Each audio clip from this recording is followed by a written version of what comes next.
Fati i aktit normativ që shtyn hyrjen në fuqi të ligjit për statusin e nëpunësit civil mbetet ende enigmë. Në media ishte njoftuar se Gjykata Kushtetuese e kishte marrë tashmë një vendim duke hedhur poshtë aktin e qeverisë, por burime nga Gjykata Kushtetuese bëjnë me dije se asnjë vendim zyrtar nuk është marrë ende. Lajmi se gjykata më e lartë në vend kishte pranuar kërkesën e opozitës ishte konfirmuar nga politikanët të dyja krahëve, ndërsa dhe vetë kryetari i Demokratëve përshëndeti atë. Sipas njoftimeve, Gjykata Kushtetuese e Republikës së Shqipërisë ka vendosur rrëzimin e aktit normativ qeverisë për shtyrjen e hyrjes në fuqi të ligjit për nëpunësin civil, për rrjedhim anullimin e gjithë efekteve që ky akt tashmë haptasi antikushtetues ka prodhuar.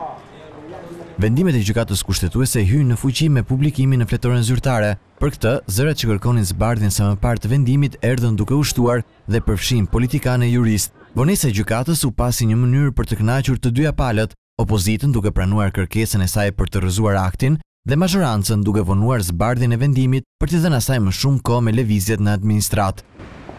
Të gjitha skenaret që Gjykata Kushtetuese nuk pranon t'i komentoj, kërkesës e ABC News për sqarim ju përgjigj duke theksuar se për sa kohë nuk ka një vendim zyrtar, nuk mund të flitet për vonesa në publikimin e tij.